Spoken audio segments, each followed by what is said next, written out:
Bom, gente, boa tarde. Primeiro agradecer a presença do Geraldo, né, também todos que estão aqui para a gente falar um pouquinho de Gramsci, né, sobre a questão do marxismo cultural. É uma grande satisfação ter você aqui, viu, Geraldo?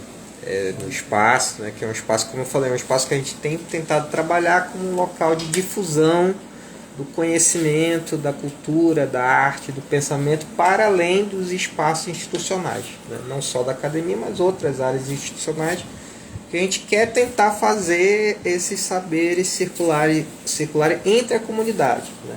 Não ficarem só restritos a grupos, né, específicos, ligados, né, às instituições. Então, a gente já fez aqui discussões sobre literatura, muitas discussões sobre marxismo. Nós temos grupos de leitura que estão aí na leitura do Capital, do Marx, né, lendo aí de cabo a rabo o livro 1 do Capital, de maneira que a gente tenha aí alcançado, né, bom resultado, uma boa incursão social, que é isso que nos interessa, né? E aí é claro que os livros vêm acompanhando também esse processo, assim, nesse movimento de difusão. Então é com muita alegria que eu recebo você aqui, né, colega de trabalho da UEA, né. É engraçado que eu tenho mais interlocução com o pessoal da UFAM de outros lugares do que da UEA. O pessoal da UEA é o que menos vem aqui, né, frequentemente, mas eu fico muito contente de recebê-lo, né, e da sua disponibilidade, desenvoltura aí para debater esse tema, como você falou, né, já discutiu há muitos anos, né, já leu bastante e tal, mas que você quer enveredar agora para uma outra incursão, né, muito mais voltada para questões do nosso presente. Então, agradeço novamente, a palavra é sua, fique à vontade, fale o que você quiser, e de quem você quiser. Não, eu não sou de falar mal de ninguém. Não, muito obrigado, Vitor, muito obrigado ao Livraria, ao espaço que vocês cederam. Na verdade, e ao Edemir, apesar da provocação do tema que ele criou aí, mas eu fico muito encantado, especialmente porque fazia muito tempo que eu não discutia, a não ser lá no mestrado ou na sala de aula com os alunos e com os orientandos, né?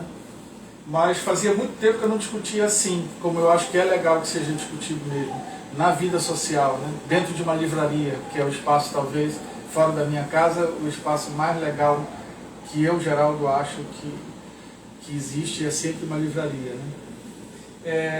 E quando eu falo em provocação, é muito mais no sentido sem nenhum juízo de valor, nem moral, muito menos moral, sobre a questão da provocação, né? Mas é para a gente tentar entender o que é esse tempo histórico, né, que a gente está vivendo, né? Quer dizer, como é que a gente lida com ele, né? Eu confesso, e ele, quem foi que falou? Foi ela que falou que estudou com a Graça Barreto, né? E eu confesso que essa palestra de hoje deve muito à afinada e grande amiga do coração, Graça Barreto. Por quê? Porque há alguns anos atrás, uma aluna minha da graduação, dos raros alunos que eu orientei na graduação, lá na pedagogia, nós trabalhamos com a questão da construção do homem moderno, né? Sim, a partir do Emílio, do Rousseau, 1750, a gente tentar entender, através de uma autora brasileira chamada Carlota Boto, que é da Unicamp e da Unesp, que é uma feraça, a gente tentou entender, e essa menina, a Carla, ela acabou fazendo a monografia dela, da graduação, e acabou entrando no mestrado e fazendo a dissertação dela do mestrado sobre essa provocação que a Graça Barreto nos proporcionou na defesa de graduação dela. A Graça disse o seguinte, ela disse, olha, vocês estão estudando o homem do iluminismo, mas eu gostaria que vocês me dissessem como é que vocês fazem para dar um pulo da discussão sobre o homem do iluminismo para o homem da sociedade fragmentada, né? Eu lembro dela ter dito isso na defesa da Carla, né? Como é que tu lida com isso na pedagogia, Carla? Ou seja, quem é esse homem, que não é gênero, óbvio, né? É espécie, quem é esse homem que está no mundo de hoje, nessa vida social fragmentada, individualizada? Cara, aquilo ficou na nossa cabeça, e a gente foi trabalhar em cima. E ela fez uma dissertação muito bonita no mestrado, e foi muito legal. A partir dessas demandas da Graça, eu fiquei pensando como é que a gente discutiria Gramsci, né? E disse pelo mesmo caminho de tentar entender o que o Gramsci, óbvio, né, o que o Gramsci diria, mas como é que o Gramsci trabalhou a compreensão do homem, especialmente um sardo, uma região pobre da Itália, numa Itália clivada pelas questões meridionais, da diferença entre o norte e o sul, né?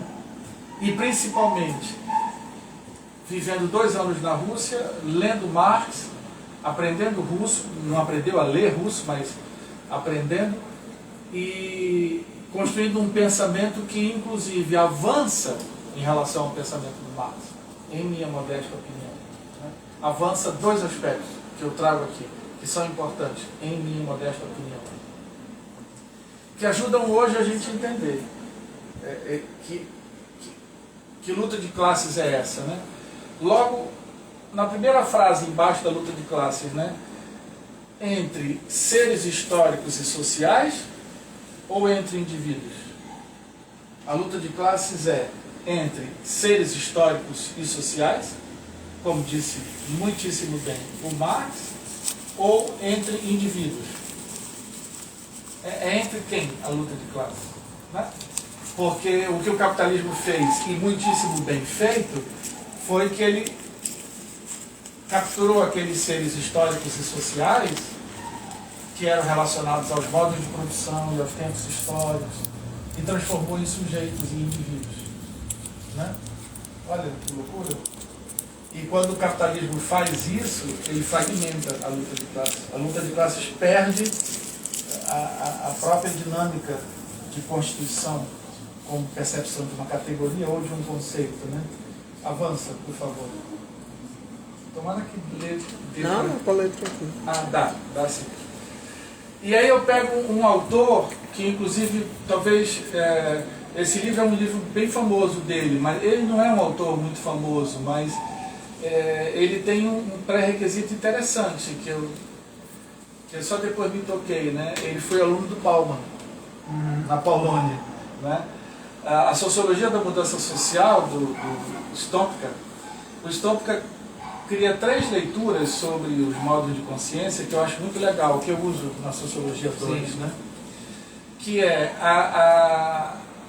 o primeiro modo, o que o Gramsci chama, por exemplo, senso comum. Ele diz, olha, a gente pode ler em Marx a primeira consciência, que é essa consciência em si, como uma consciência ativística individual. Olha esse nome que ele dá. Brilhante, né?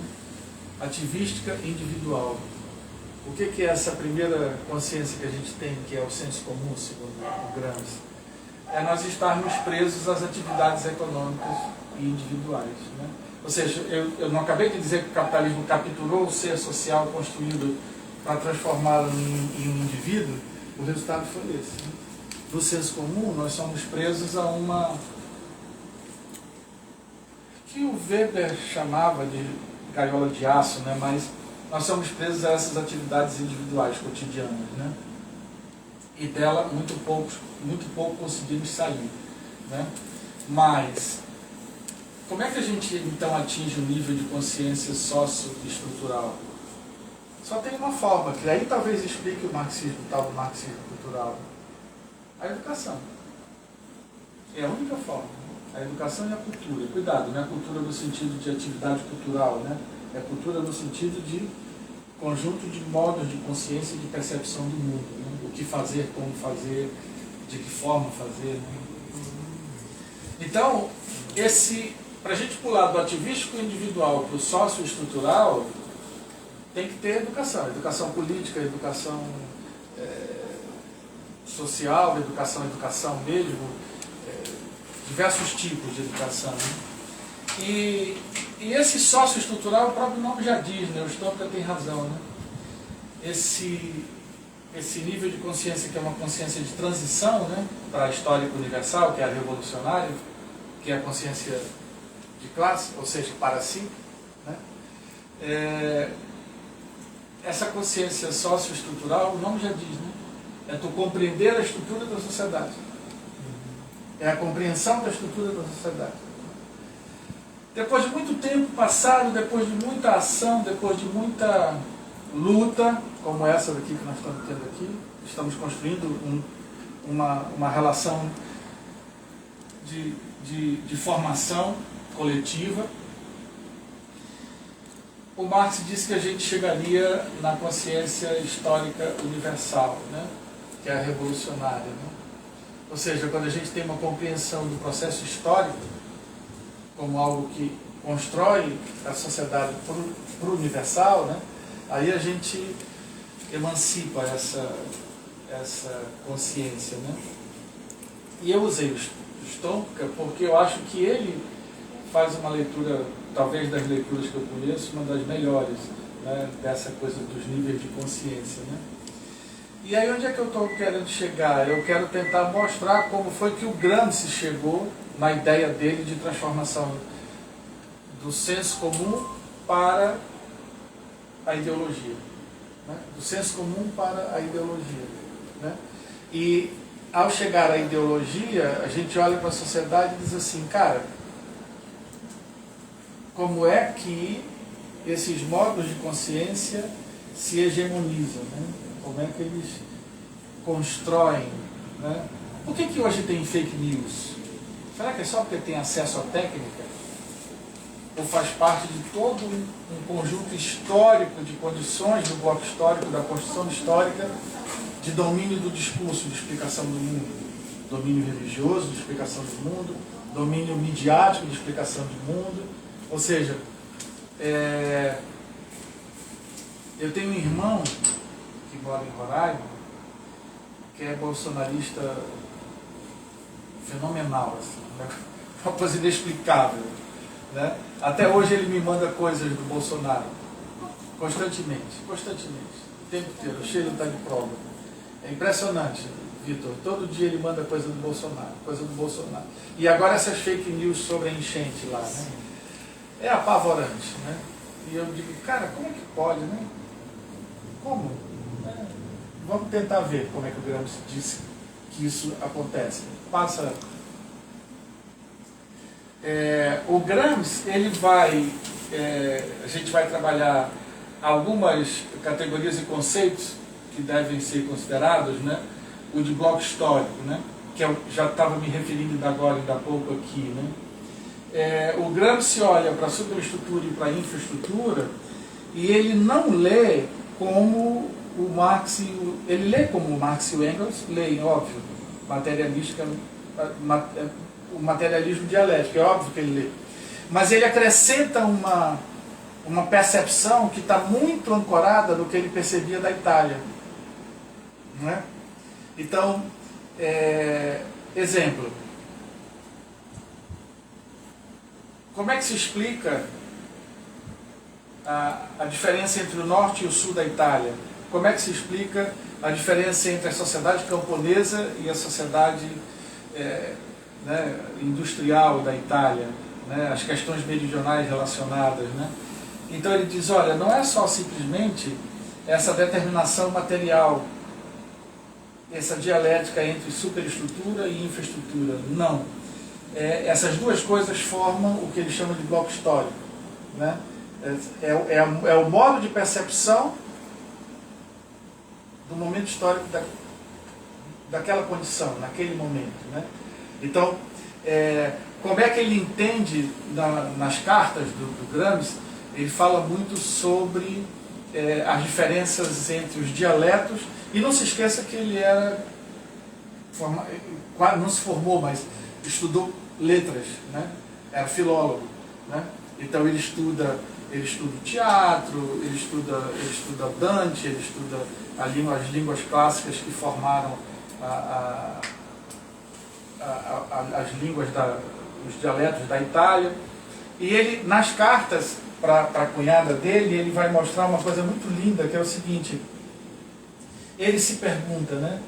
Ele diz, engraçado, por que alguns dos povos do continente e alguns dos povos das ilhas têm determinados tipos de culturas marginais, por exemplo. Agora eu não vou me lembrar se são os sardos que usam faca ou os... Não me lembro, mas os napolitanos que usam faca. Eu sei que no presídio ele aprendeu a compreender como é que cada grupo luta, né? Eram grupos marginais, né? Marginal em vários sentidos, no sentido de marginalizados e no sentido de terem cometido crime, né? Então os caras usavam faca, o outro usava corda, o outro usava porrete. E ele lê aquilo e diz assim, cara, nós somos italianos. Ele diz nas cartas, né? Nós somos italianos. Será que nós somos italianos mesmo? Ele se pergunta, né? Será que o que nos forma é a mesma coisa em cada uma das regiões da Itália?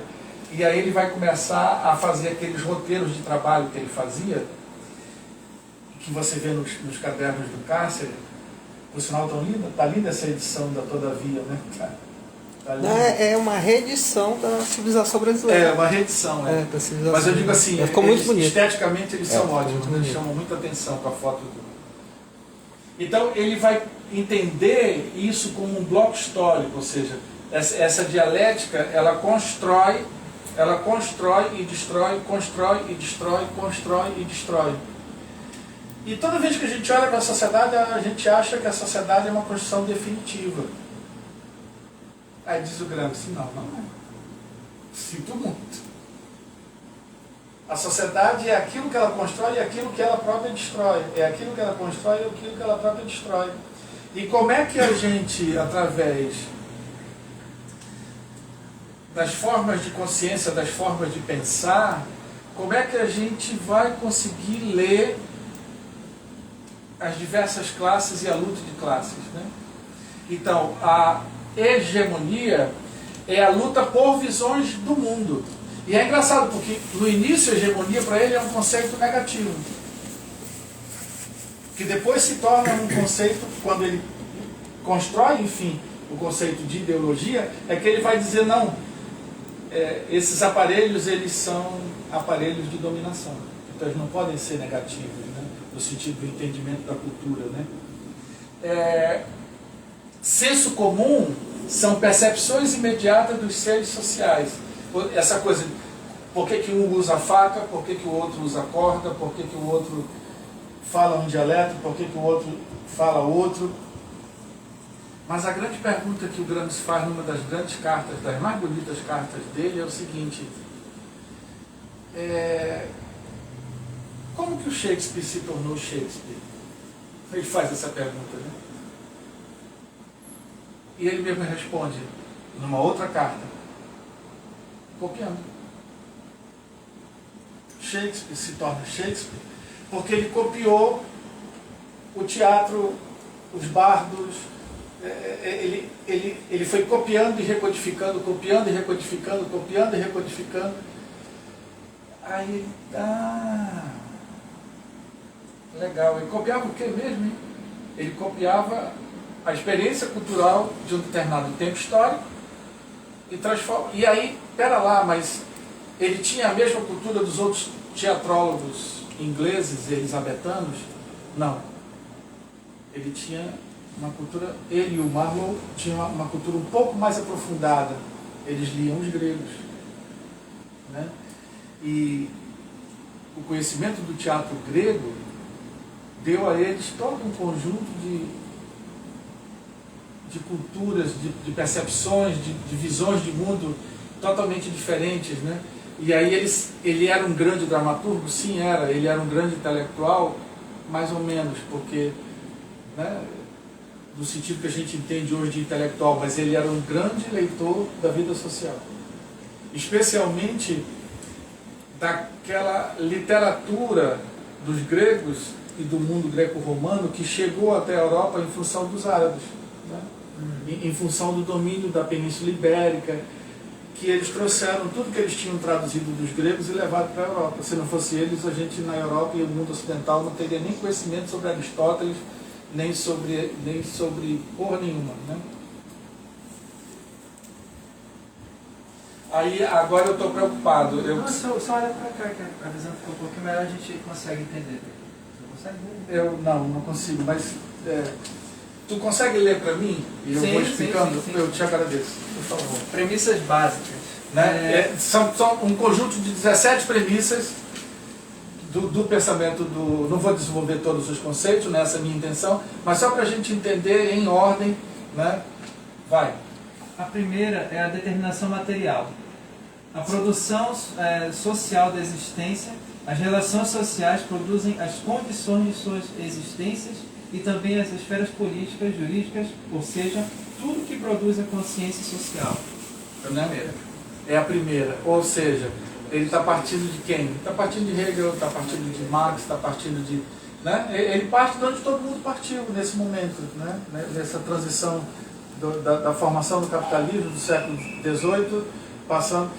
não é à toa, inclusive, que eu nunca entendi direito esse texto de Foucault, no As Palavras e as Coisas, diferente de muitos pessoas que se dizem intelectuais. Eu digo tranquilamente para meus alunos, não digo, Edemir, eu não consigo entender Foucault o tempo inteiro. Eu não consigo entender Bourdieu. Eu agradeço e acho lindo quem entende. Entende? Mas para mim, Foucault é difícil, Bourdieu é difícil, Marx é difícil. Cara, se você lê o Marx, se você não tem a cultura clássica também, como o Gramsci propõe, né, você tem dificuldade, porque a metáfora, a metonímia e a cultura grega, a paideia, estão lá em Marx o tempo inteiro. O tempo todo, né? Apesar de ser um texto muito histórico, né, de todo modo. O que o Gramsci está dizendo é isso, né? Parte do material. O que é o material? O material é o histórico lido. É o elemento do histórico, ou seja, é olhar para a sociedade italiana naquele tempo histórico e dizer: puta que pariu, como é que esse cara ainda acredita na Igreja Católica? Não é uma contradição? Não é uma contradição? Eu tenho irmão bolsonarista. Não sei se vocês têm esse privilégio de ter irmão bolsonarista. Eu tenho. É uma coisa inentendível. Inentendível. Né? Para mim é uma coisa assim... É um espinho, como diz o Dave Smith, né, naquela música belíssima do Morrissey, é um espinho encravado na lateral do corpo, né? Qualquer coisa que incomoda mais, né? Lê o segundo, por favor. 2. A relação entre as esferas de relação, as tais superestrutura e infraestrutura, tem de ser entendida em um movimento dialético e não mecânico. Ou seja, a gente entendeu a sociedade hoje aqui. Mecanicamente a gente entende amanhã ela aqui. Quero ver.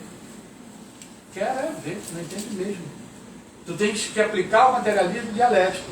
Ou seja, se as razões da religião hoje não são as razões da religião de 70 anos atrás. Não são. Não são. E aí, ao nos fixarmos nesses recortes teóricos, sem aplicar mesmo a metodologia marxista, a gente tende a entender, na verdade, a sociedade a partir do nosso lugar, e não do lugar que a sociedade vivencia. Por isso é tão importante esse conceito de bloco histórico dele. Por isso é tão importante. 3. A materialidade influencia as esferas subjetivas dialeticamente, que atuam mutuamente na luta de classes. Exatamente. A luta de classes, o que ela é, onde ela está? Ela é hoje outra coisa, totalmente diferente. Ela tem classes. Por exemplo, eu vou falar uma coisa absurda e ignorante. Peço desculpas por isso. Alguém consegue dirigir em paz com os motoqueiros aqui em Manaus? Consegue ou não? E por isso eu morro de vontade de matá-los, atropelados, com o meu carro. Não faço porque o meu carro é caro, tal, não sei o quê. A Sheila fica brava quando eu falo essas coisas. Todo mundo já sabe sei. aqui que motoqueira ali, né? todo mundo sabe aqui que todo mundo sabe que é uma brincadeira. Sim, mas é óbvio que é uma brincadeira, eu não sou tão idiota, né? Mas, vem cá. Então não existe.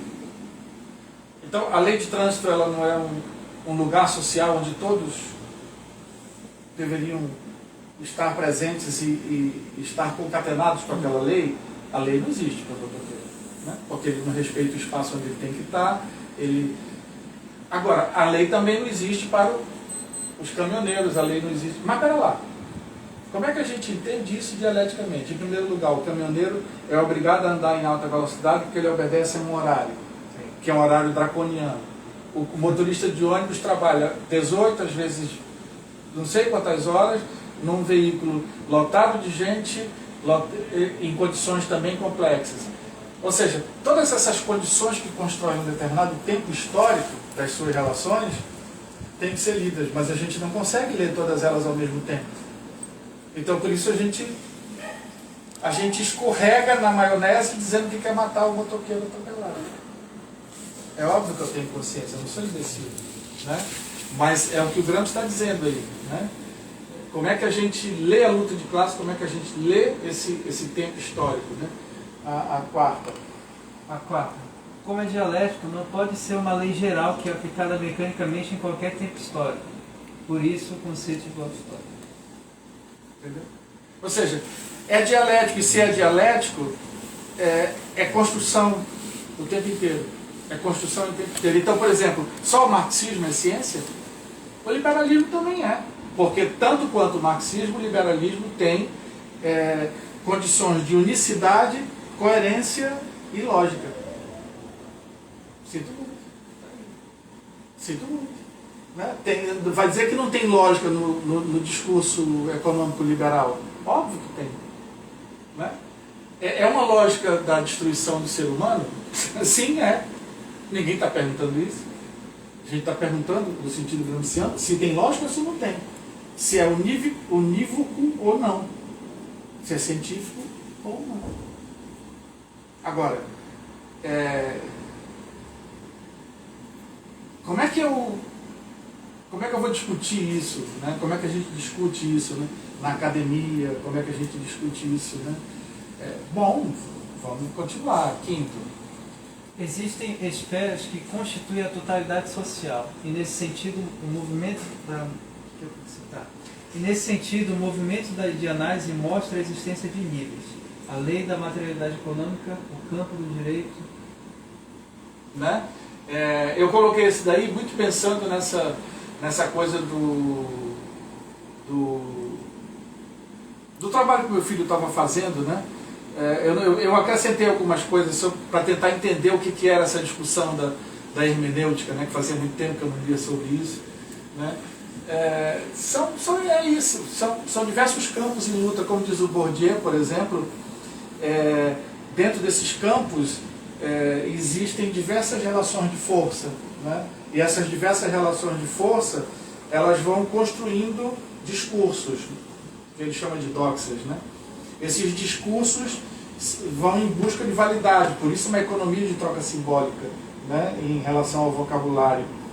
E aí, mas a gente está lutando com quem, contra quem, e em que espaço, em que território? É necessário que a gente compreenda, né? Depois eu vou fazer duas hipóteses finais, tá? Por favor. Sexto, daí vem o eixo central da teoria de Gramsci, a consciência social, que mais tarde ele vai chamar de cultura. Isso, né? Então ele vai estar sempre preocupado a partir daí, especialmente depois que ele volta de Moscou e depois que ele é preso, nos cadernos ele vai estar sempre preocupado de tentar entender o que é a consciência, né? O que é esse momento que ele precisa entender daquela lógica. E aí por isso que, e olha só, isso é lindo, a gente entende Gramsci muitas vezes somente pelo viés político. Eu, Geraldo, mas não porque eu sou especialista em Gramsci, porque não sou, mas porque já li autores, né, que leem bem Gramsci, né, na minha opinião, Gramsci, para mim, é um crítico literário. Ele é um político, ele era deputado, ele discute o partido. Ele, o Labriola, os caras criaram o Partido Comunista Italiano, tudo isso. Mas ele sempre recorta a partir da sociedade como produtora de quase como se a sociedade produzisse um romance, uma literatura, uma poesia, né?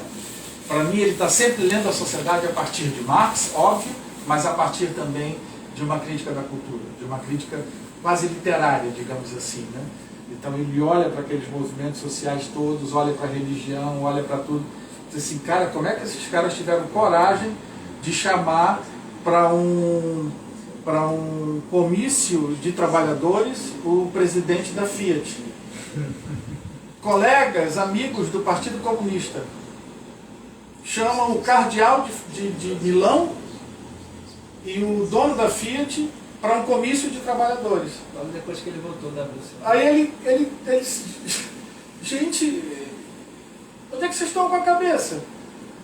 E aí o cara responde para ele a coisa mais lógica do mundo, ele coloca na carta, né? Ele me disse, Gramsci, antes de ser comunista eu sou italiano, antes de ser italiano eu sou católico, e antes de ser católico eu sou família.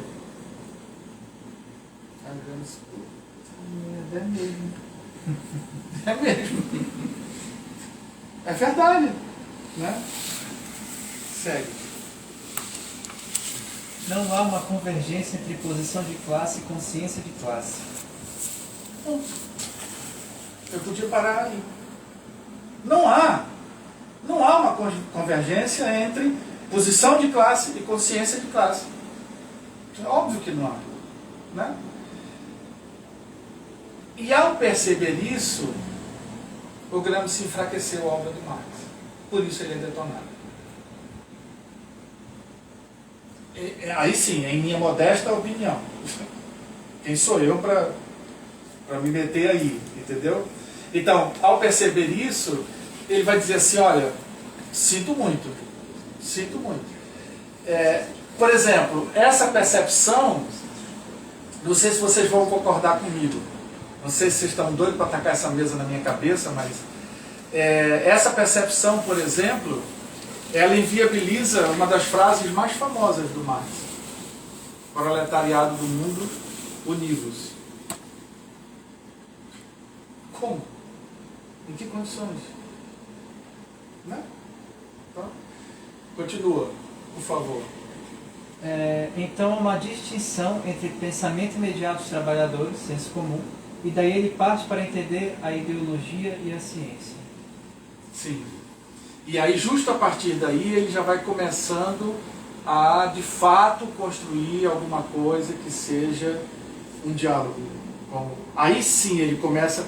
E aí tem uma discussão que é muito linda, que aí eu não sei dizer para vocês, porque eu, de fato, não sou especialista. Se ele teve acesso ou não, em vida, e especialmente na Rússia, quando morou os 2 anos lá, à ideologia alemã. Como Lukács, por exemplo, teve. Né? Ninguém sabe. Não há uma certeza. Né? Se ele tiver tido acesso, então ele estava fazendo diretamente uma crítica a Marx. Se ele não teve acesso e não leu, até porque ele não lia bem russo, diferente do Lukács, então ele era brilhante mesmo e ele estava fazendo uma crítica sem saber que estava fazendo uma crítica. Né? Foi uma coisa assim. Foi a produção dele como italiano, como sardo, como intelectual que esteve no Oriente, né? Ele opunha a Rússia e a Itália como Oriente e Ocidente, né?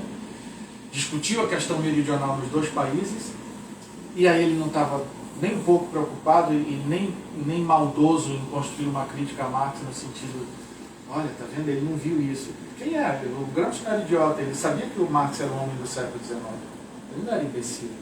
Né? Logo, o senso comum, segundo Gramsci, bizarro e ocasional.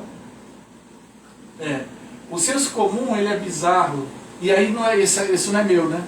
Isso é do próprio Gramsci, mas esse fichamento é de uma palestra de um cara que eu sou fã de carteirinha e crachá, que é o professor da UFRJ, o Mauro Iazzi, né? Não sei se eu sou fã de carteirinha. Para mim ele é muito melhor que o José Paulo Neto, na minha opinião, né? Ainda que o José Paulo Neto seja mais famoso, já até a biografia do Marx escreveu, tal, não sei o quê, mas na minha opinião ele é... Né? E o que é o bizarro e ocasional? Tem nessa palestra, tem muito tempo que eu ouvi, não me lembro direito, mas ele conta uma coisa muito engraçada. Por exemplo, tu vai num acampamento do MST, aí tu ganha uma bandeira do MST, aí tu coloca lá na tua sala. Né? Aí tu vai na Bahia, pega tua esposa, tua companheira, teu filho e vai lá na Bahia. E aí lá na Bahia tu vai no Pelourinho, no Olodum, numa festa aí tu compra, aí tu vai em Canoa Quebrada, aí tu compra uma garrafinha cheia de areia colorida. Aí tu vai colocando na tua casa, né? Aí tu vai na Escola Florestan Fernandes do MST, aí tu ganha um escudo da FLN, da Nicarágua, tal, não sei o que, parará, parará. Ou seja, todos esses objetos da cultura, elementos da cultura, eles são bizarros. Por quê? Porque eles são de sensos comuns diferentes, de lugares diferentes, de perspectivas diferentes, por isso que eles são bizarros. Mas eles não formam o que tu és, como uma percepção da cultura, por isso que eles são bizarros e ocasionais. E por que ocasionais? Porque eu sinto muito, aí eu concordo com o Mauriase. Tu vai procurar emprego, tu vai para uma entrevista de emprego com o Manifesto Comunista na mão? Tu vai? Ah, bom, então se tu vai, tu é um gênio, porque eu não conheço ninguém que vá procurar um emprego, uma entrevista de emprego com o Manifesto Comunista na mão, né? Não vai, né? Então, é ocasional por causa disso, diz o Gramsci. Esse conjunto bizarro que forma o senso comum, e aí bizarro é um conceito muito interessante, porque bizarro é tudo aquilo que é construído sem uma lógica de organização. Tipo assim, nós somos arquitetos, eu e a Sheila, a gente vai olhar aqui a livraria, o Vitor vai encomendar da gente um projeto, a gente vai projetar, tal, não sei o quê. Então, o que eu estou dizendo? Estou dizendo que isso aqui é bizarro, que não tem lógica? Não, tem uma lógica. Só que cada um desses elementos que estão aqui tem uma lógica de organização de temporalidade diferentes. É isso que é o senso comum, né? Diz o Gramsci. Se nós não entendermos isso, tu sabe qual é a minha implicância? E aí eu vou falar olhando para a câmera. Tu sabes qual é a minha implicância, Vitor? Eu tenho 65 anos. Então vocês quase todos não eram nascidos quando eu entrei na universidade, na UFAM, para fazer engenharia. E aí um casal de comunistas entra lá, na sala de aula, na primeira semana de aula, e diz: vocês alienados! Eu olhei aquela porra. Alienado é teu cu, filho da puta. Não sou alienado, não. Eu venho de uma família de gente que lê muito. Os tupinambás lá do Educandos, já tinha dois primos mais velhos, um fazia medicina, o outro filosofia, o Garaciaba. Minha prima já era freira. Que porra é essa? Eu não sou alienado, não. O cara entra na minha sala de aula, na primeira semana de aula, diz que eu sou alienado. Política da por cima. Não sou, não. Não sou, não. É esse o sentido que o Gramsci está... Ou seja, tu não pode chegar para o trabalhador e dizer que tu é alienado. Tu não pode chegar para o evangélico e dizer que tu és alienado. Ele não vai nem te ouvir se tu fizer uma coisa dessa, diz o Gramsci. E aí é o Gramsci, não sou eu que estou dizendo, né? Ele não vai nem te ouvir. Por quê? Porque ele percebe sem querer, sem saber, que tu não entende o que é o senso comum. Se tu não entende o que é o senso comum, tu não consegue entender o que o senso comum pode produzir de revolucionário ao longo do processo histórico. Olha a riqueza do Gramsci. Filho de uma égua, né? E o cara tinha 1,5 m de altura. Baixinho, baixinho. Décimo. Do pensamento desagregado ocasional se forma um pensamento unitário e coerente. A ciência. Né? Ou seja, cada um dos sensos comuns da sociedade, eles vão ao longo do processo histórico se constituindo como uma unidade de pensamento e como uma coerência de pensamento. Então, cada senso comum possui um aspecto de força, um aspecto de coerência. Mas aí a gente tem um problema. Aparece esse modo de produção, famigerado, que a gente conhece, século XVIII, chamado modo de produção capitalista, que captura todos os processos de produção de conhecimento, porque captura os modos de produção da vida social. Né? E ao capturar, ele captura a educação, a cultura, todos esses processos. E ao capturar, ele captura todos os diversos sensos comuns, e aí ele vai criando aparelhos de hegemonizar o discurso, a força, a lógica. Né? 11ª. Existem muitas concepções de mundo unitárias e coerentes, não apenas o marxismo, mas também o idealismo, o liberalismo, etc, etc. Falamos nisso ainda agora, sim, né? Então é óbvio, né? 12º. É necessário um esforço de superar o senso comum em direção a uma visão unitária e coerente, ou seja, científica. Né? É necessário um esforço, que é isso que a gente está fazendo aqui, né? Que é isso que a gente faz na faculdade o tempo inteiro, né? E aí não é à toa que toda vez que um fascista assume o poder, a primeira coisa que ele ataca é a educação, né? É sintomático isso, né? A primeira coisa atacada é a educação, né? Eu li duas coisas na internet ontem que eu fiquei encantado com a sociedade brasileira. Eu fiquei muito feliz, olha, cara, estou numa felicidade só, vocês não podem imaginar.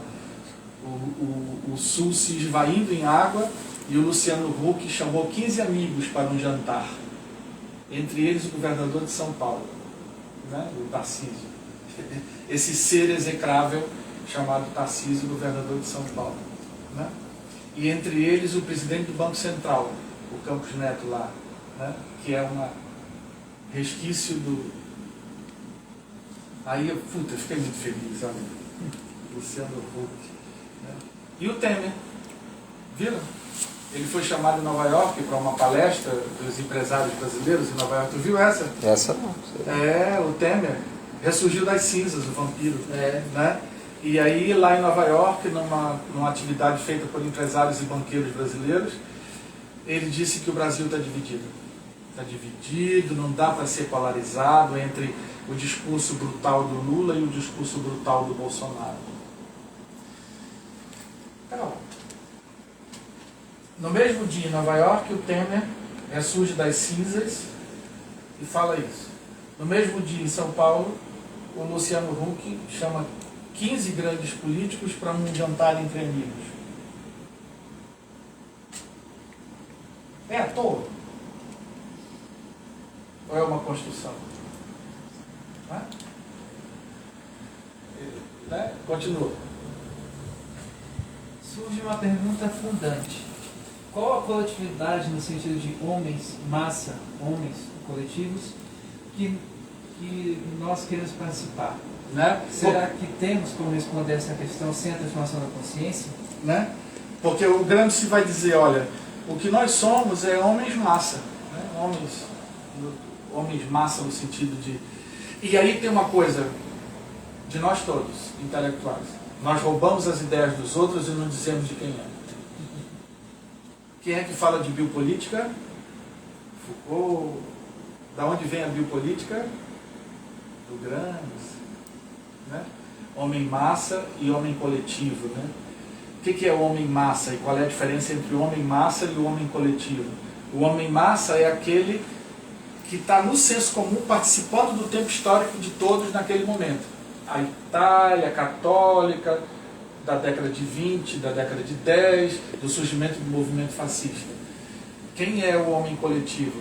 É aquele que, através do sindicato, da educação, do trabalho da educação coletivizada, da educação popular, vai sendo transformado no seu senso comum. Né? Quer dizer, o grande objetivo talvez fosse nós deixarmos de ser massa para sermos coletivos. Né? Como que a gente vai fazer essa escolha? Se nós, lembra do primeiro nível de consciência? Se nós estamos presos no ativismo individual. Como? É uma pergunta linda, né? Que todos eles deixaram e que a gente não consegue responder até hoje. 14ª. Quais são as mediações necessárias para transformar a consciência? As consciências. As consciências. Se eu soubesse, o Gramsci também não sabia, o Marx também não sabe, né? Talvez quem mais se aproximou disso é um autor curioso, um autor que não é marxista, inclusive, né? É um autor americano, é um psicólogo, psicanalista americano, chamado Christoph, isso sempre em minha modesta opinião. Ele tem, no Brasil, ele tem 2 livros, né? Um mais antigão assim, que eu emprestei para a Graça, e a Graça faleceu e não me devolveu, né? E agora ficou com ela, né? Quem sou eu para... que se chama a Revolta, como é? A Revolta das Elites, não é a Revolta das Elites, eu esqueci o nome agora. Chama-se Christopher Lasch. Conhece esse, Victor? É um cara genial, genial. Ele é psicanalista, psicólogo social, e ele não é acadêmico, ele tem um grupo de... Ele trabalha nesses programas do governo americano de saúde para todos, dos raros programas públicos americanos, né? Mas ele é um cronista, escreve muitos textos para jornal e revistas de literatura e tal. E ele tem 2 livros em português, um pela Todavia, se eu não me engano. A Rebelião das Elites. A Rebelião das Elites. É maravilhoso. Ele procura responder esta pergunta, né? A Rebelião das Elites. E ele vai mostrar como que a sociedade americana, isso em 81, ele vai mostrar qual é o desastre que se anuncia na sociedade americana futura, né? Ele não errou em nada. Inclusive tem um filme canadense que é baseado nessa obra dele, que se chama O Declínio da Sociedade Americana, né? É um filme da década de 80 também, de 84 eu acho, que é baseado no livro A Rebelião das Massas, né? E ele tem um outro recente 5 anos atrás, que agora me foge o nome, que também ele está trabalhando com o mesmo tema, né? É tentar descobrir como é essa coisa da construção da consciência. Por favor. 15º, há um choque de visões de mundo. Exatamente, né? Ou seja, para que a gente entenda que isso é uma guerra, e é uma luta, e é necessário a gente perceber que o senso comum é um choque de diferentes formas de ver o mundo, né? Por exemplo, eu venho de formação católica, eu sou católico, apostólico manauara, né? Ou seja, se bem que com o Papa Francisco até a Igreja Católica mudou para melhor, mas a Sheila também de uma formação católica, o Marcelo também, né? Todos Ele nós nunca três. falou isso. Ele pode não ser mais hoje, como eu também não, mas olha só que coisa interessante. Isso não está na nossa cabeça? Tá. Tá, aqui dentro, né? E aí olha só que coisa mais interessante ainda. Isso não forma o meu senso comum? Forma. Só que o meu senso comum, nesse aspecto da religião, é diferente dos meus 4 irmãos. Totalmente. Completamente, né? A minha religião católica é a do Dom Mauro Morelli, do Dom Alano Pena, do Padre Domingos, que eu conheci na Baixada Fluminense e que foi assassinado 4 anos depois, lá no Piauí. Né? Sim. O meu catolicismo é da teologia da libertação. O da minha irmã é o carismático. Derrama, Senhor, derrama, Senhor. Né? É um outro senso comum, uma outra construção. O dela é uma construção histórica? O meu é uma construção histórica? Também. Né? Eu tinha um amigo chamado Padre Domingos, que era lá da Tijuca, família rica da Tijuca. E a gente foi trabalhar lá com o Dom Mauro Morelli, na Baixada Fluminense, lá em Xerém. Olha que coisa curiosa. Como é que a gente sabia que era o Padre Domingos que ia rezar a missa naquele domingo de manhã que a gente chegava lá? Porque todas as adolescentes estavam, 6h30 da manhã, todas as adolescentes estavam nos primeiros bancos da igreja. E as carolas puta da vida lá atrás. Por quê? Porque o Padre Domingos era igual ao Brad Pitt. Lindo de morrer. Então, as adolescentes ficavam assim. Quando era ele que ia rezar a missa, enchia de adolescentes nas primeiras cadeiras, né? Depois o Papa João Paulo II assumiu, desestruturou o trabalho das comunidades eclesiais, a gente parou de trabalhar com as comunidades, aí eu parei mesmo porque eu já tinha ficado cego, precisava fazer o transplante. E aí o Padre Domingos foi transferido de Xerém para Maranhão. Já pensou um padre da Teologia da Libertação lá na terra do Sarney? 2 anos depois foi expulso, claro, né? E aí foi transferido para o Piauí. Aí no Piauí ele estava lá um ano e pouquinho, e ele foi chamado para dar uma extrema-unção no fim de semana, uma chuva, dizem as freiras e dizem os parentes dele, né? A gente foi até para a missa lá na Baixada Fluminense, não foi de corpo presente, mas teve uma missa para ele lá onde ele trabalhou primeiro. De uma família rica da Tijuca, de comerciantes. Ele foi atender uma extrema-unção numa comunidade rural, e aí emboscaram ele e deram um tiro de escopeta na cabeça dele. 44 anos de idade. Um homem super sério, trabalhador, trabalhava com poços artesianos, fazia... Onde ele chegava, as comunidades se organizavam. Né? Óbvio que foi assassinado. Né? Isso em...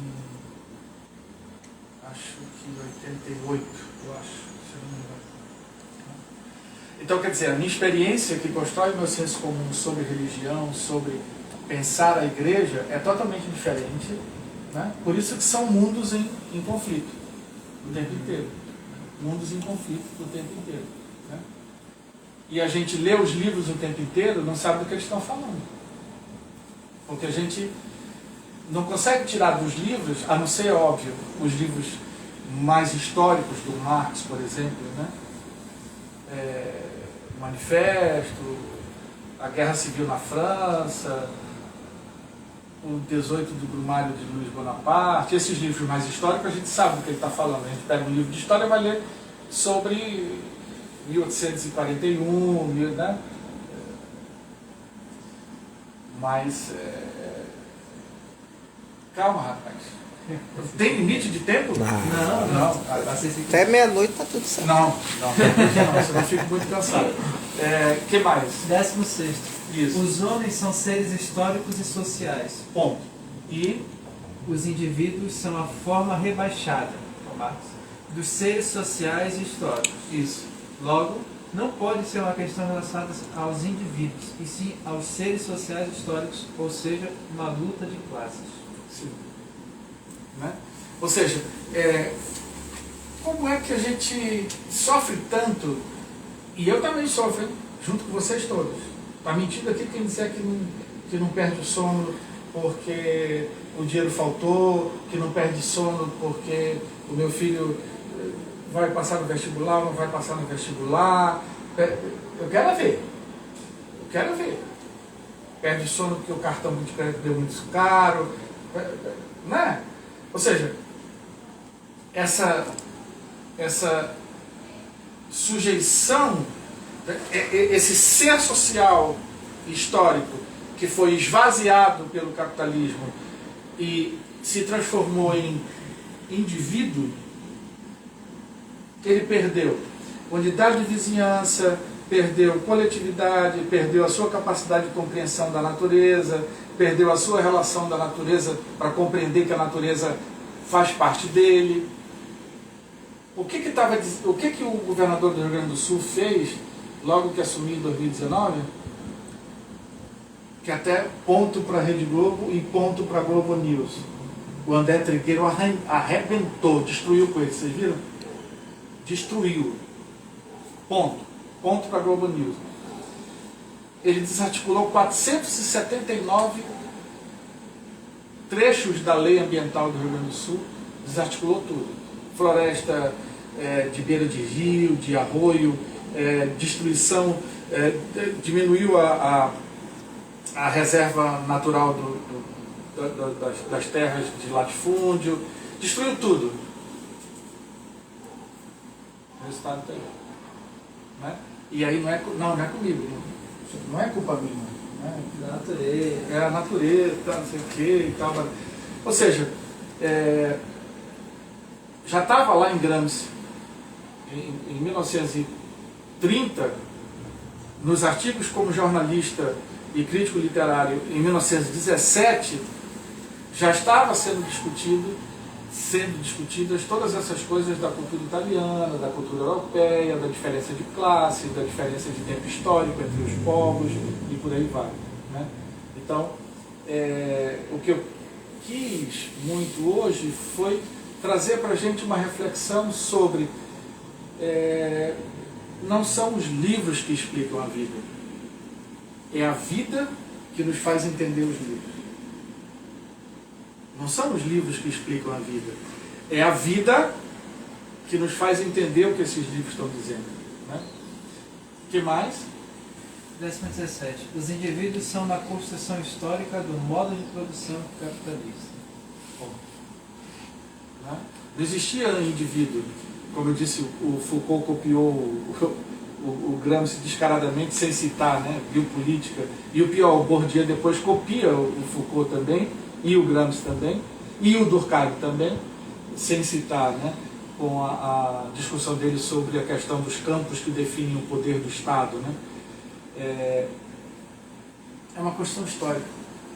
E detalhe, quantos anos tem esse modo de produção? 300? Talvez nem isso, né? O capitalismo tem 300 anos, é um bebê.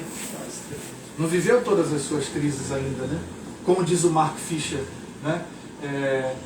É mais fácil a gente imaginar o fim do mundo do que o fim do capitalismo, né? O Mark Fisher diz isso, né? Putz, é necessário que a gente, né? A última? 18ª. Assim surgem as hegemonias e seus aparelhos de fabricação e manutenção dos discursos de poder. Né? Então, em Gramsci a gente para aqui e a gente vai para um exemplo do que é essa luta. Vai. Essa parte o Edemir já viu. Né? Foca, por favor, que essa eu queria ler. Consegue focar? Ai, não, obrigado. Não, diminui um pouquinho mais. Aí, tá bom. Eu posso levantar? Por favor. Olha só. Alguém aqui duvida de dicionário? Qualquer um de nós duvida de um dicionário? Tu duvidas de um dicionário? Tu duvida, Preta, de um dicionário? Ninguém duvida do dicionário, né? Dicionário, ROAS. O que é educação? Tá vendo que a palavra lá em cima é educação? O que é educação no dicionário? Em geral, designa-se como esse termo... tá muito ruim para eu ler. Lê para mim, por favor. Devagar. Em geral, designa-se com esse termo a transmissão e aprendizado das técnicas culturais, que são técnicas de uso, produção e comportamento, mediante as quais um grupo de homens é capaz de satisfazer suas necessidades, proteger-se contra a hostilidade do ambiente físico e biológico e trabalhar em conjunto, de modo mais ou menos ordenado e pacífico. Para aí. É educação isso aí, não é? Perfeitamente. Né? Educação é isso. Continua. Como o conjunto dessas técnicas se chama Cultura. Uma sociedade humana não pode sobreviver se sua cultura não é transmitida de geração para geração. As modalidades ou formas de realizar ou garantir essa transmissão chamam-se educação. Até aqui, lindo, né? Beleza. E é isso mesmo. Educação é isso. Agora, olha o subconceito, que são aqueles vários conceitos. Um termo como educação, por exemplo, no dicionário, ele tem 17, 20 significados, né? Lê o segundo. No segundo conceito de educação, a transmissão das técnicas já adquiridas tem, sobretudo, a finalidade de possibilitar o aperfeiçoamento dessas técnicas através da iniciativa dos indivíduos. Para. Pelo amor de Deus, para. Porra, se educação é coletivo e universal, e é, como é que logo em seguida esses filhos de uma puta escrevem que educação é a transmissão das técnicas já adquiridas e tem sobretudo a finalidade de possibilitar o aperfeiçoamento dessas técnicas, óbvio, desenvolver a sociedade, evolucionismo, através da iniciativa dos indivíduos. Qual iniciativa dos indivíduos? Uma criança de 5 anos, ela sabe o que ela quer. Ela não precisa da sociedade, é a iniciativa dos indivíduos. Então ela vai para a escola, porque ela tem que aprender, ela tem que ser jurista, ela tem que... Não é a iniciativa dos indivíduos. É uma contradição em relação à educação, ou o que é a educação. Mas isso está no dicionário e a gente não discute. Ou seja, isso é um discurso hegemônico, ideológico. Detalhe, neoliberal. Continua. Nesse aspecto, a educação é definida não do ponto de vista da sociedade, mas do ponto de vista do indivíduo. Para. Alguém aqui conhece alguma educação que não seja construída a partir da sociedade? Só no dicionário. Quer coisa mais ideológica do que essa? Continua. A formação do indivíduo e sua cultura tornam-se o fim da educação. Como? O fim da educação é a tua formação. É só tu. É só tu, né? Então, só existe tu no mundo, né? Menos, né? Continua. A definição de educação na tradição pedagógica do Ocidente obedece inteiramente a essa exigência. A educação é definida como formação completa ou perfeita, etc. Para. Formação completa ou perfeita. Não existe diferenças entre uma escola da Zona Sul de Manaus e da Zona Leste. Não existe, né? É uma formação completa e perfeita. Isso está no dicionário, caralho. Isso está no dicionário. Ai, tá direto pela internet, né? Troca. Eu se esqueci.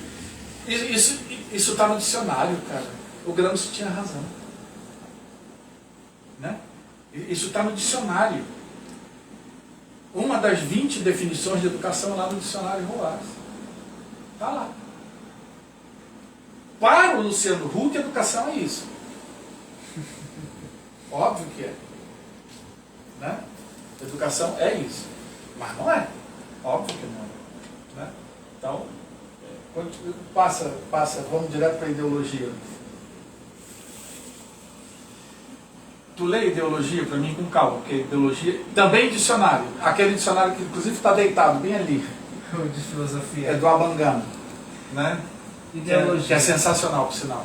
Pensamento teórico que crê desenvolver-se abstratamente sobre seus próprios Abstratamente. abstratamente sobre os seus próprios dados, mas que é, na realidade, a expressão de fatos sociais, particularmente fatos econômicos, de que aquele que a constrói não tem consciência, ou, pelo menos, não percebe que determina o seu pensamento. Muitos logo nesse sentido marxismo. Né? Ou seja, a definição de ideologia do Marx é a mesma da do Gramsci, ou seja, a percepção de que o discurso é construído de forma abstrata e ele veio todo de dentro da tua cabeça. Ele veio todo como produto da tua existência e do teu modo de pensar. Mas é óbvio que não. Né?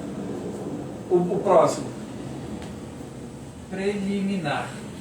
Tanto na linguagem política prática, como na linguagem filosófica, sociológica e político-científica, não existe talvez nenhuma outra palavra que possa ser comparada à ideologia pela frequência com a qual é empregada e, sobretudo, pela gama de significados diferentes que eles são atribuídos. No intrincado e múltiplo uso do termo, pode-se delinear, entretanto, duas tendências gerais, ou dois tipos gerais de significado que Norberto Bobbio se propôs a chamar de significado fraco ou significado forte da ideologia. Aí, nesse sentido, da leitura do Gramsci e que o Bobbio pega e desenvolve, o significado fraco é quando você está dentro de um determinado senso comum e não percebe que a tua formação, que a tua construção, ela é produto de circunstâncias históricas. O exemplo que mais me vem à cabeça é... A gente morava num condomínio, nosso garoto era bem pequenininho, e tinha uma senhora, adorava ela inclusive, tinha uma senhora, e ela cuidava 2 adolescentes e uma garotinha já do casamento novo dos pais. E ela falava dos patrões e ela dizia: eu sou da família. Eu sou da família. Detalhe, os patrões viajavam, deixavam ela sem um tostão, não pagavam nem o salário, não pagavam porra nenhuma, e a gente, o rádio patroa, a gente ouve, né? Os comentários dos papais, de tudo. Então, ela é da família, né? Mas ela não pôde ver a neta no final de semana, porque a doutora viajou e não deixou nem o dinheiro do pão. E, inclusive, não pagou ela, mas ela é da família. Então, esse é o significado fraco, né? Ou seja, o significado fraco é aquele que se constrói a partir de um ocultamento do que o teu senso comum percebe como verdade da tua existência, né? É um ocultamento, né? Mas isso é geral, porque não é só na classe subalterna em que o significado fraco acontece. Minha irmã é bolsonarista, eu volto a dizer. Né? E é como se a classe média brasileira se tivesse transformado nessa nova classe de... como é que se diz? Quando o cara do Uber ele é empresário de si mesmo, me foge a... Empreendedor. Empreendedor. Microempreendedor individual. Pronto, para completar, microempreendedor individual. Né? Então todo mundo virou microempreendedor individual. O Brasil, como diz o Vladimir Safatli, o Brasil é o único lugar do mundo que tem uma revista que se chama Você S.A. Né? É muito doido isso. Né? Então eu não vou continuar discutindo, que eu já estou ficando cansado, mas passa só para a gente ler lá o último, passa esse slide no próximo. Aí depois que o slide vai ficar com vocês, aí tem o significado de ideologia para o Marx, mas eu quero ler o do Gramsci, por favor, que vem logo em seguida, que também é do dicionário gramsciano. Né? Propõe uma distinção entre ideologia arbitrária, né? Que é o senso comum, e já a ideologia orgânica, que já é após a hegemonia, após o poder do aparelho em monopolizar o discurso, a ideologia se torna orgânica. Né? Por isso a necessidade e a premência de ter intelectuais orgânicos, né? Aqueles que são capazes de compreender as diversas circunstâncias da construção do discurso ideológico. Né? A ideologia é uma concepção de mundo manifesta na arte, no direito, na atividade econômica, em todas as manifestações da vida individual e coletiva. A ideologia está socialmente generalizada, pois os homens não podem viver sem regras de conduta, sem orientações. Ou seja, tu não pode chegar numa sala de aula no primeiro período e dizer vocês são alienados. Isso é de uma imbecilidade estratosférica. Né? Isso é a antípoda da circunstância política da discussão. Né? Ele distingue 4 graus ou níveis, né? Filosofia, religião, como pensamentos ordenados, senso comum e folclore como pensamentos do senso comum. Né? Em hierarquia de ordem, de rigor, né? E de articulação intelectual. Né? Então, essa é um pouco as coisas que eu queria falar, mas só queria lembrar vocês, só para fechar, para a gente sair na porrada aqui todos nós, deixar para o debate, só queria lembrar que esses caras não estavam sozinhos no tempo histórico. Né? Gramsci leu com certeza Goethe. O Lukács tem um livro escrito sobre Goethe e o seu tempo. Né? Gramsci com certeza leu Schiller, os poetas, o romantismo alemão. A escola de Frankfurt não aconteceria se não fosse o romantismo alemão. Os autores da filosofia da escola de Frankfurt não teriam escrito nada se não tivessem dialogado com os arquitetos da Bauhaus, né? que ajudaram a pensar criticamente a sociedade alemã, naquele momento complexo, né? As pessoas renegam, nós da esquerda renegamos Weber, mas sem ele é impossível de você entender como funciona a dialética, né?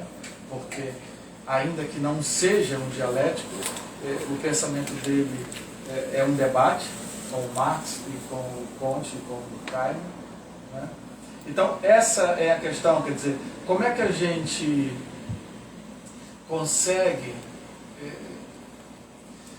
eu não canso de lembrar, só citando, eu não vou ficar aqui arrotando um monte de conhecimento, mas só citando a antropologia, por exemplo. Franz Boas, criador da antropologia cultural, né? Alemão, prussiano, né? Que migra para os Estados Unidos e ali, com os naturalistas, o Museu Smithsonian, começando a criar as coleções de arte e paleontológicas da ciência americana, estão lá discutindo o que é o homem, o que são os artefatos, o que é o museu, o que é a cultura. Tá, beleza, são funcionalistas, tá, não tem valor? Haha! Entre 1905 e 1935, morou em Tefé, aqui no interior do Amazonas, um padre até de uma comunidade religiosa estranha, porque Sagrado Coração, Redentor do Sagrado Coração, o nome estranho, a ordem tem um nome religioso enorme, chamado Constant Tastevan. Era um linguista, né, bom pra caramba, e o Tastevan, ele fica aqui na Amazônia até 1930, ou seja, ficou exatos 30 anos, né? E o Tastevan estudou todas as línguas dos índios do Médio Amazonas e do Alto Solimões, né? Muitos povos, quase 30 povos, né? Foi servir na França contra os nazistas, lutou na Segunda Guerra, depois volta e ao invés de vir para a Amazônia como ele queria, voltar para Tefé, a ordem religiosa dele não permitiu. E ele foi enviado para Baltimore. Quem é que ele encontra em Baltimore? O Boas, que estava começando a pensar numa nova antropologia.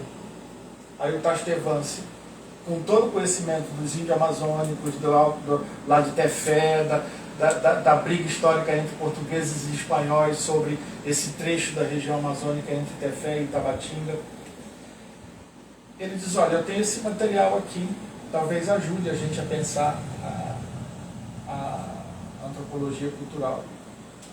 E o Tastevan era um homem muito discreto, religioso, pouco se importou com o que o Boas fez, mas foi um cara que morou aqui, que ajudou o Franz Boas a criar a antropologia cultural. A gente aprende isso nas universidades, mas isso está em José Veríssimo, em Tavares Bastos, no século XIX e início do século XX. Isto está em Mário de Andrade. É através do Mário de Andrade que a gente conhece o Tastevan, conhece todos esses caras no livro dele, O Turista Aprendiz. Ou seja, como é que a gente vai entender tudo que está acontecendo se a gente não sabe história? Né? Então, é um pouco isso, para a gente sair na porrada e discutir. Muito obrigado.